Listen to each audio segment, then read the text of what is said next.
louvor na cidade do nosso Deus, seu santo monte. A alegria de toda a terra.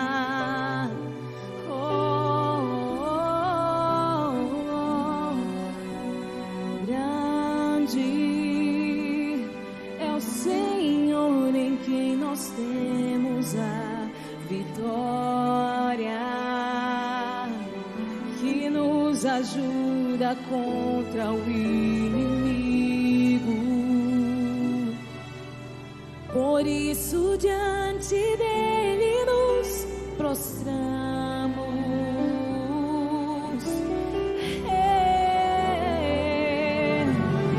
Queremos o teu nome engrandecer e agradecer-te por tua obra em nossa vida. Confiamos em teu infinito amor, pois só tu és o Deus eterno sobre toda a terra e céu. Jesus.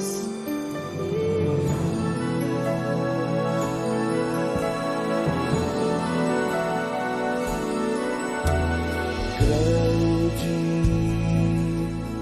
é o Senhor e muito digno de louvor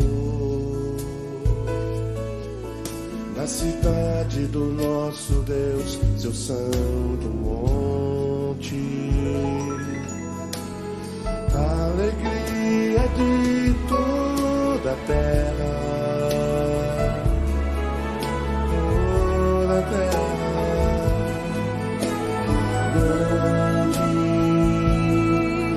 É o Senhor em quem nós temos a vitória, que nos ajuda contra o inimigo. Por isso diante dele nos prostramos.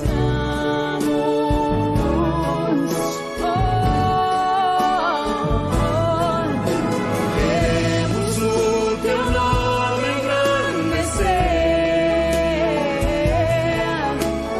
e agradecer-te por tua obra em nossa vida. Confiamos em teu infinito amor, pois só tu és o Deus eterno sobre toda a terra e céu.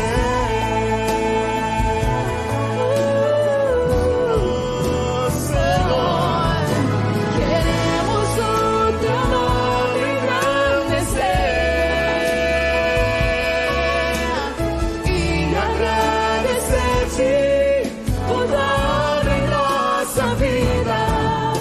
Confiamos em teu infinito amor, pois só tu és o Deus eterno sobre toda a terra e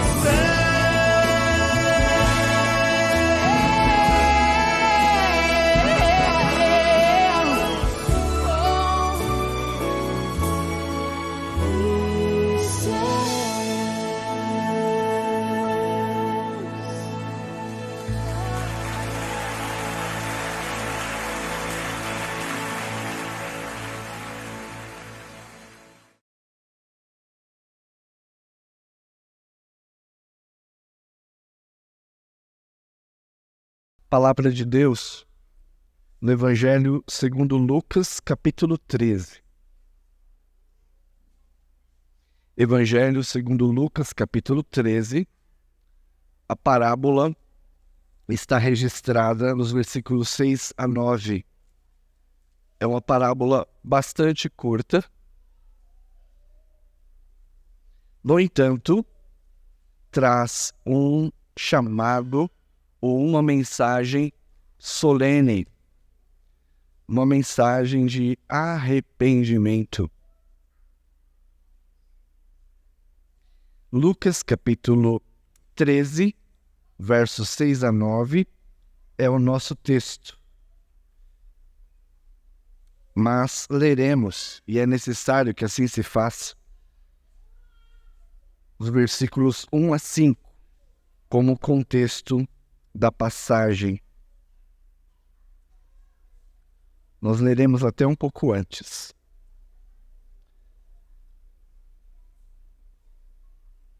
Nós podemos fazer algumas perguntas importantes para a vida. E uma das mais importantes é esta: os meus pecados estão perdoados? Você já se fez essa pergunta? Os meus pecados estão realmente perdoados?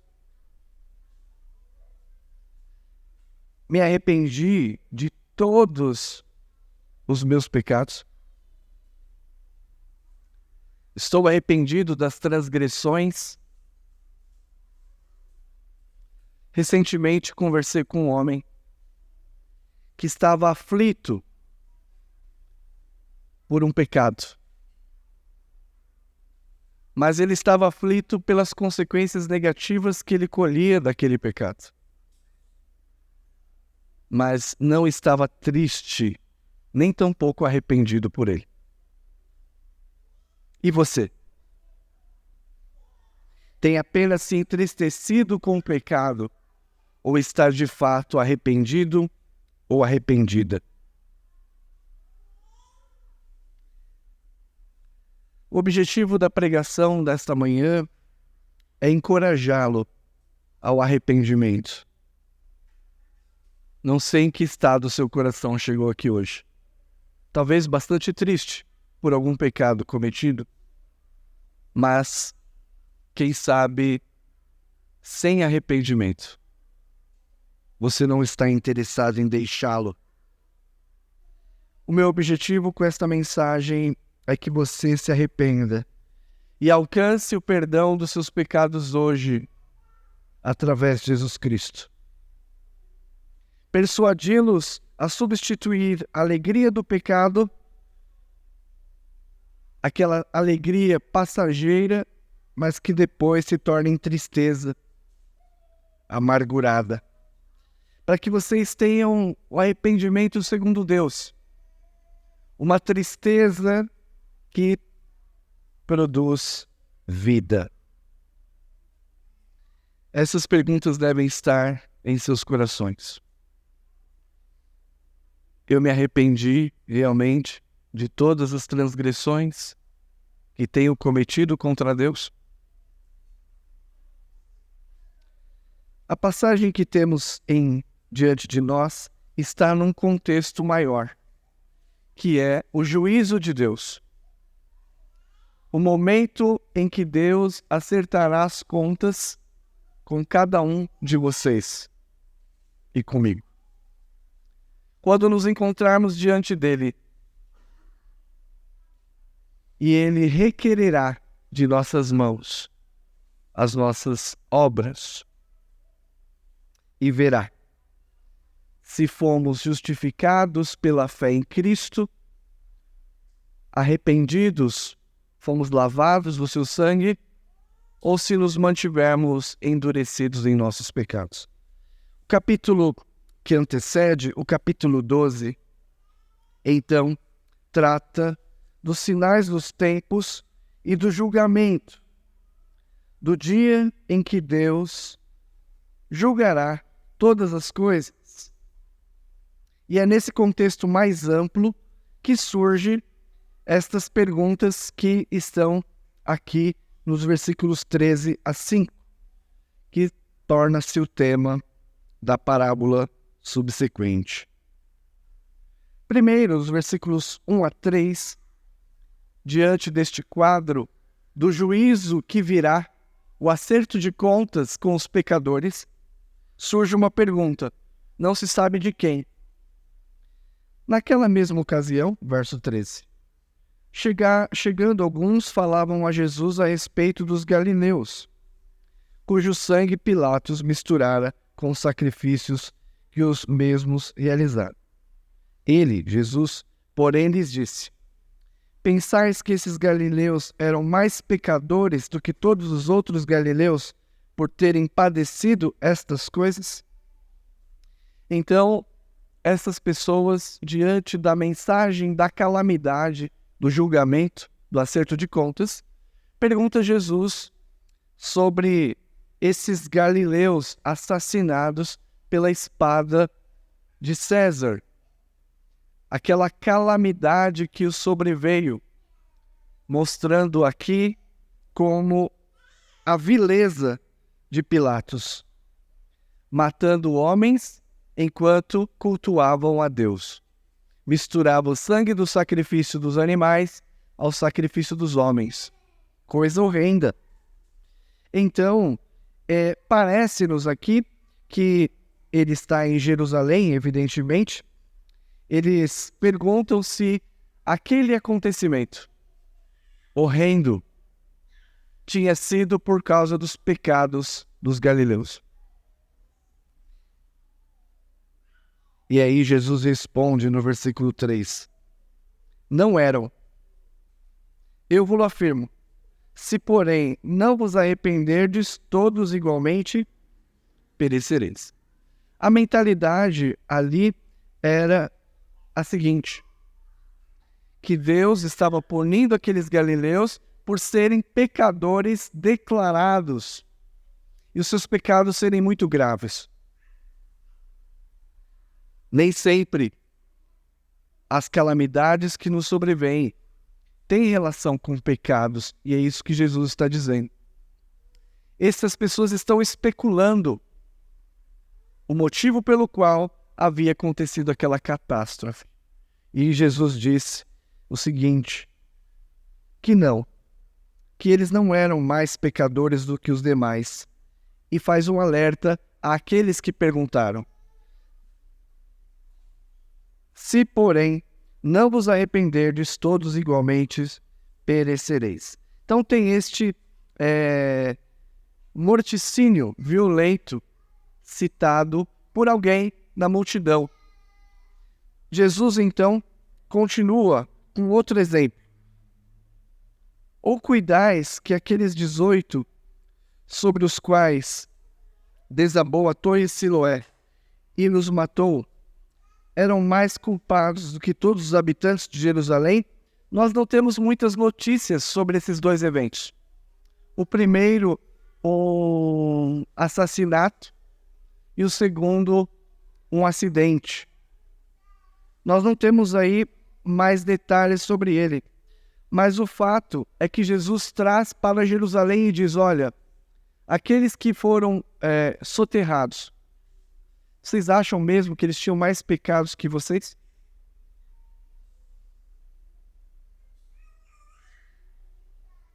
Jesus responde mais uma vez, reiterando: não era. Eu vos afirmo, mas se não vos arrependerdes, todos igualmente perecereis. Então, veja que, a partir desses dois exemplos, e a partir do contexto maior do juízo de Deus, lembre-se que o contexto aqui é falando para israelitas, a mesma nacionalidade de Jesus, a necessidade de arrependimento. Porque eles compreendiam que as desgraças sobrevinham somente àqueles que pecavam gravemente. E Jesus ensina uma doutrina de que o pecado é universal. Se todos igualmente não vos arrependerdes, igualmente perecereis. O Senhor Jesus, então, está comunicando àquelas pessoas que o perguntavam que Deus julgará. Deus julgará repentinamente. E quando ele julgar, qual será o seu estado?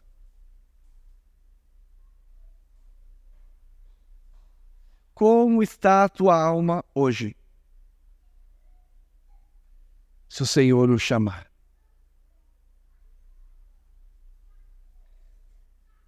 E a primeira doutrina declarada aqui é que todos pecaram e carecem da glória de Deus.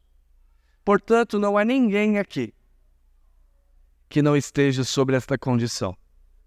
O pecado de Adão, que nos conduz à morte. Mas a porta de saída do juízo que virá é o arrependimento. Porque se você e eu não nos arrependermos verdadeiramente, certamente morrereis. Esta é a mensagem. Assim, agora vamos para a parábola. Então, Jesus usa essa parábola, irmãos, para ilustrar o que ele disse sobre arrependimento, tá bom? Então, arrependimento e destruição. Então, Jesus proferiu a seguinte parábola. Certo homem tinha uma figueira plantada na sua vinha, e vindo procurar fruto nela, não achou. Pelo que disse ao viticultor: há 3 anos venho procurar fruto nesta figueira e não acho. Podes cortá-la. Para que está ela ainda ocupando inutilmente a terra? Ele, porém, respondeu: Senhor, deixe-a ainda este ano, até que eu escabe ao redor dela e lhe ponha estrume, adubo. Se vier a dar fruto, bem está. Se não, mandarás cortá-la. Os versículos 6 a 7. O Senhor Jesus, então, aplica aquele conceito de arrependimento aos judeus que o ouviam. A figueira, em primeiro lugar, é um símbolo usado para Israel. O povo escolhido ou a nação escolhida para manifestar a salvação através de Cristo. Um povo que recebeu os oráculos, que são as revelações, as promessas do pacto e as bênçãos de Abraão. É este povo que deveria produzir frutos, mas não produz. Eles tinham todos os benefícios espirituais necessários para produzir muitos frutos, mas não frutificavam, eram estéreis.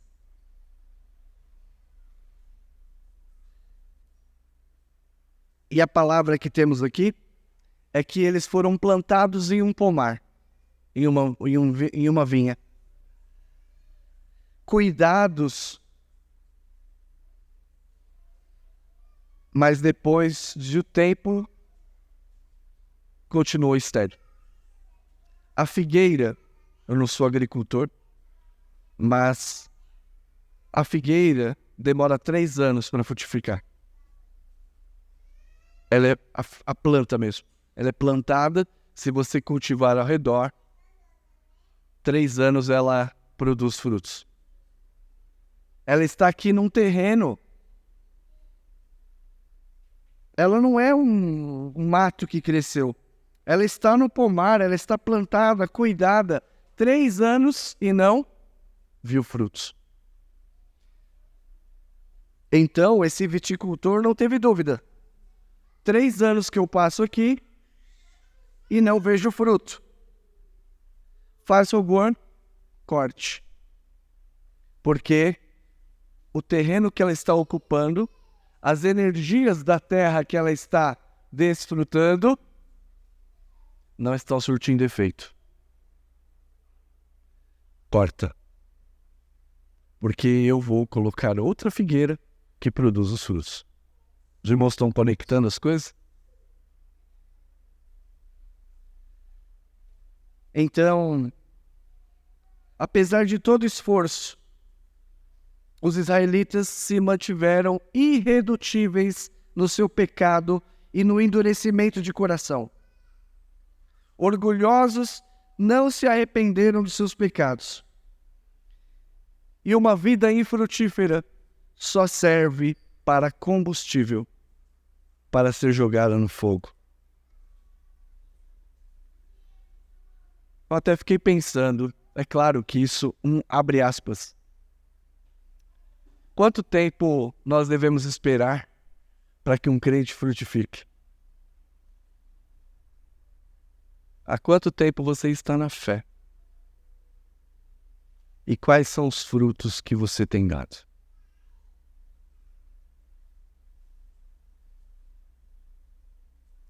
Pastor, pelo amor de Deus, eu estou há 10 anos e não vejo nenhum fruto da minha vida. 3 anos, já está chegando o período. Não tem uma regra, queridos irmãos. Mas o que Jesus está comunicando é que aqueles que foram plantados junto à corrente das águas, que é Cristo, em algum momento, que não seja muito longe, devem produzir frutos para a vida eterna. E qual é este principal fruto? Arrependimento.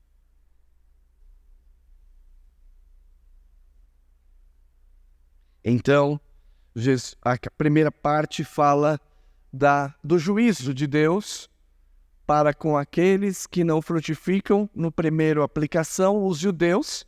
E em segundo lugar, todo aquele que é cultivado, tratado, recebe as bênçãos espirituais, mas que não frutifica.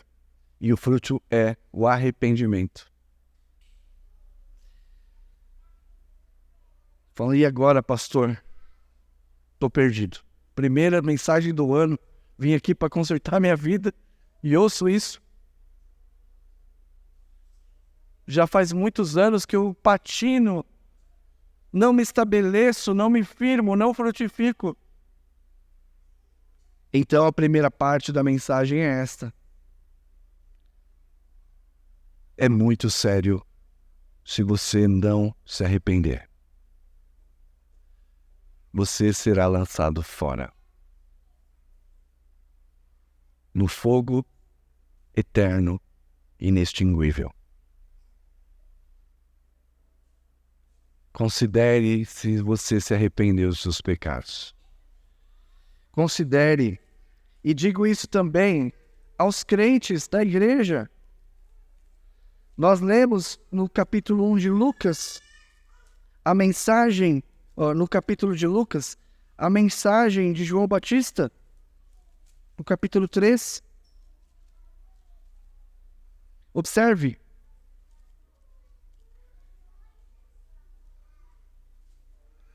Dizia, pois, as multidões, capítulo 3, verso 7, que saíam para serem batizadas.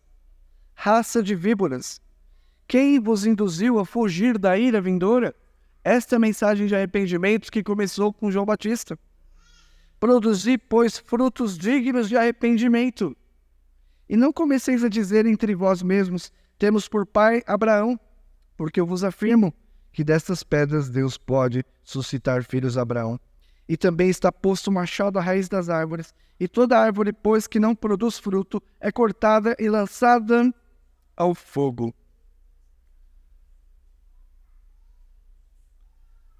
Era justamente o contexto de Jesus. Os judeus se consideravam herdeiros da promessa, os herdeiros da revelação e os filhos de Abraão. E por causa disso, esqueceram-se do arrependimento. Talvez você esteja há muitos anos na igreja, ou há pouco tempo na igreja, mas nunca se arrependeu dos seus pecados. E o resultado será cortado e lançado ao forno. Lembre-se, nós estamos falando do dia do acerto de contas, dos juros. Continuando, a segunda parte da parábola é consoladora. É o Evangelho de Deus. E a conclusão, versículos 8 e 9.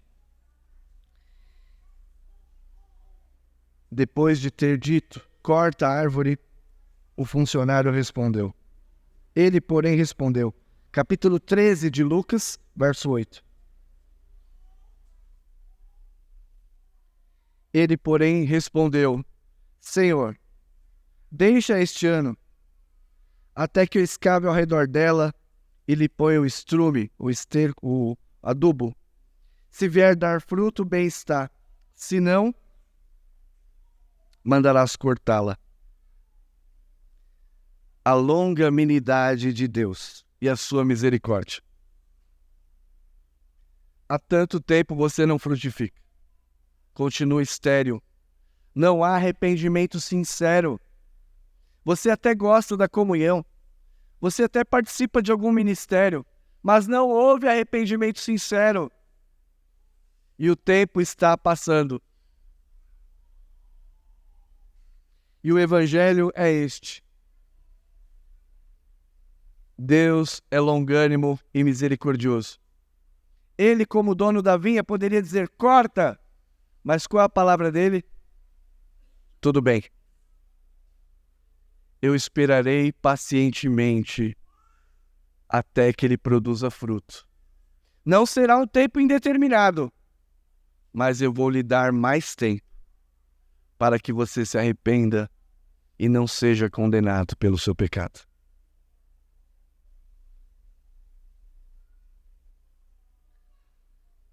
O amor de Deus orienta a disciplina. Ele há de disciplinar, mas antes de efetuar a disciplina final, o corte, ele diz, eu vou esperar mais um ano. Quanto tempo você vai esperar ainda para acertar as contas com Cristo? Para colocar a sua vida nos trilhos? Para deixar os seus pecados, não só, como eu dei o exemplo, se entristecer pelos resultados dele. Você pode ter ficado pobre, no caso dessa pessoa que eu estou falando, é que ela estava ficando cada vez mais, pior, ela já é pobre, estava ficando cada vez mais na sarjeta. Ela estava triste pelas consequências, mas ela não estava triste pelo pecado cometido. Há quanto tempo e quanto tempo mais você vai aguardar? Vai demorar. Mas o fato é que nosso Deus é longânimo. A palavra longânimo significa o seguinte, pensa no elástico, bem forte, que você estica, e depois você solta. E mesmo depois de muito tensionado, ele volta às mesmas características. Porque o nosso Deus não muda. E é por causa das suas misericórdias que nós não somos consumidos imediatamente. Temos diante de nós um Deus grande, amoroso, misericordioso, que aguarda o devido tempo para o dia do juízo. E ele não é conivente com o pecado. Diz a carta de Pedro, de que ele é longânimo, aguardando até que todos se arrependam. Como será o ano de 2024 para você?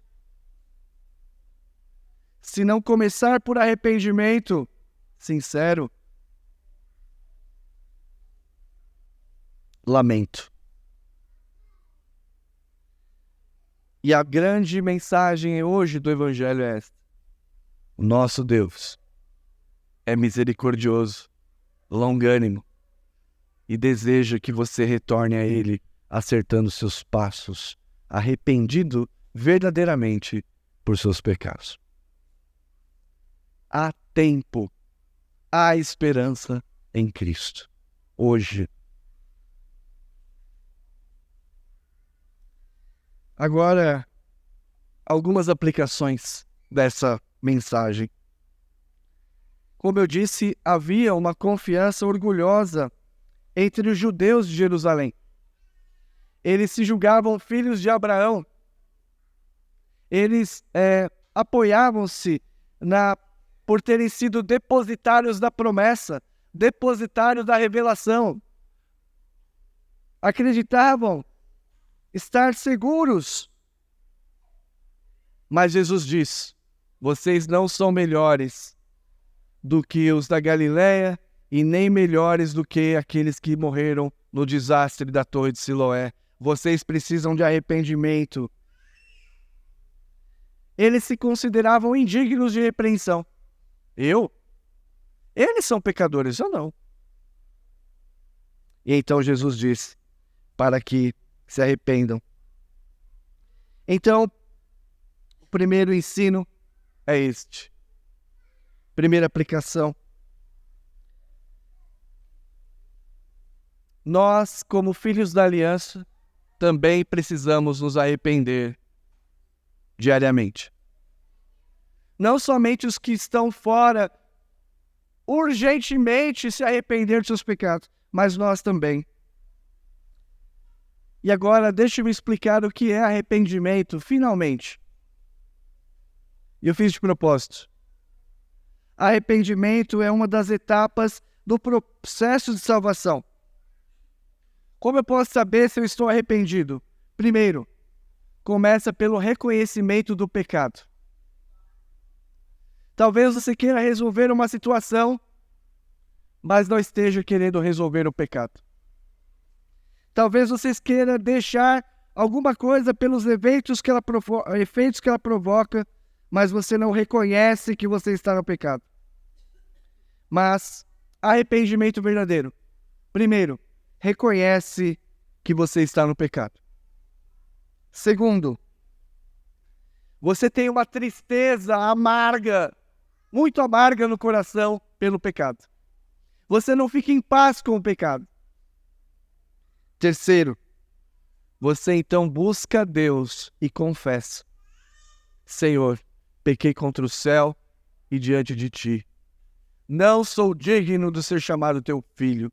Trata-me como um dos seus escravos. Arrependimento leva-nos à confissão. E por último, nos leva a romper com o pecado. Nós, ao invés de praticar o pecado, passamos a odiá-lo com todas as nossas forças. E o último passo do arrependimento, sincero, é se você quer entregar a sua vida a Cristo. Andar com Ele, viver com Ele, morrer com Cristo e ressuscitar com Cristo. Então, nós todos precisamos de arrependimento diário. Como o Dr. Led disse num comentário, bendito o crente que leva o seu arrependimento até as portas do céu.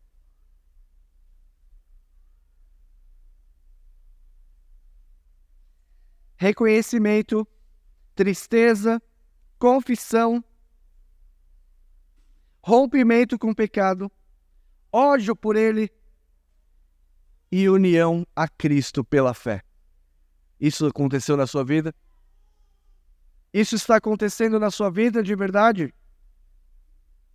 Este tipo de arrependimento é peculiar de todos os sinceros crentes. Se não houve isto, você não é convertido, você não é convertida, você não é salvo.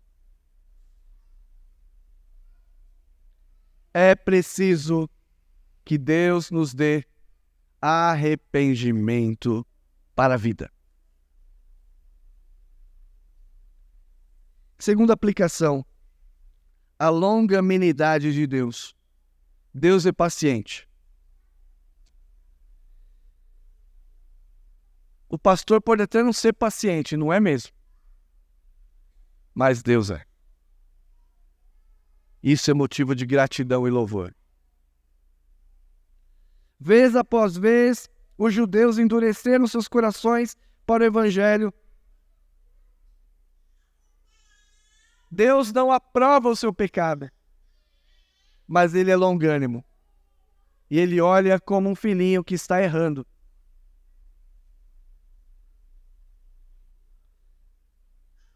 Hoje, Stefano, falar um pouquinho assim, né? Mas vocês vão entender. Às vezes eu falo para ele, não leva brinquedo para o banheiro. Mas a palavra é inútil. Hoje ele levou e caiu no vaso, depois dele ter, né? Falei, e agora, meu filho? O que nós vamos fazer? Perdoe, papai. Ué, é verdade. Não tem outro jeito. Você está arrependido? Então há perdão. Você está arrependido do teu pecado? Há perdão. Há salvação, regozijo e frutos. Porque Deus é longânimo. E em terceiro lugar, nós precisamos examinar-nos a nós mesmos. Quão mal você tem feito a si mesmo e a Deus? Como o teu pecado está destruindo e o levando à perdição eterna? Você está realmente com o coração cortado ao meio, rasgado? Sabe, tábua de açougueiro? Você vai lá e pede um contrafilé, ele faz assim. Seu coração está rasgado pelo pecado, entristecido. Há um choro amargo da sua alma. O Evangelho é este. Porque eu não vim para os sãos, mas vim para os doentes, para que eles se arrependam dos seus pecados. Que é diferente de remorso. O que é o remorso? Você pratica o pecado ou está no pecado e daqui a pouco você faz novamente. Deus espera, é longânimo até que o arrependimento chegue. E o arrependimento para a vida é de salvação e de libertação. Que vocês possam ouvir esta palavra, se alegrar, entristecer-se sim pelo pecado, mas alegrar-se porque Deus é longânimo. E talvez Ele esteja falando para você hoje, eu vou lhe dar mais uma chance. Mais uma. 1 ano, 2 anos, não sei. Mas abrace isso com fé e arrependa-se do teu pecado. Frutifique. Que o Senhor Deus os ajude. Amém.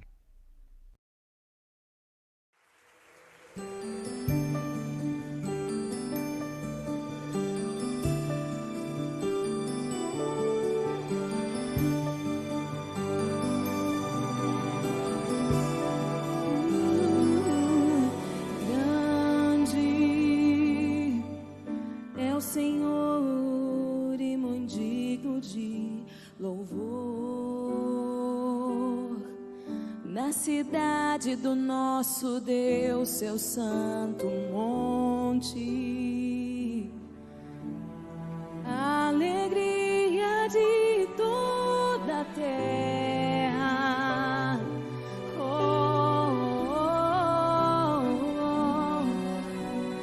Grande Senhor, em quem nós temos a vitória, que nos ajuda contra o inimigo. Por isso diante dele nos prostramos.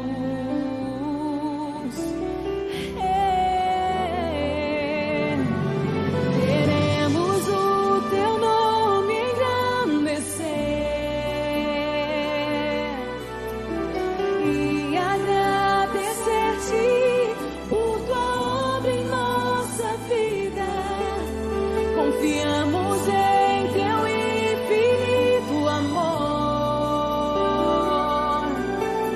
pois só tu és o Deus eterno sobre toda a terra e céu,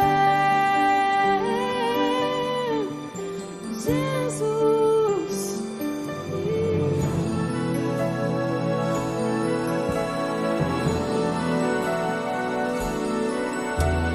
Grande é o Senhor e muito digno de louvor. Na cidade do nosso Deus, seu santo monte, a alegria de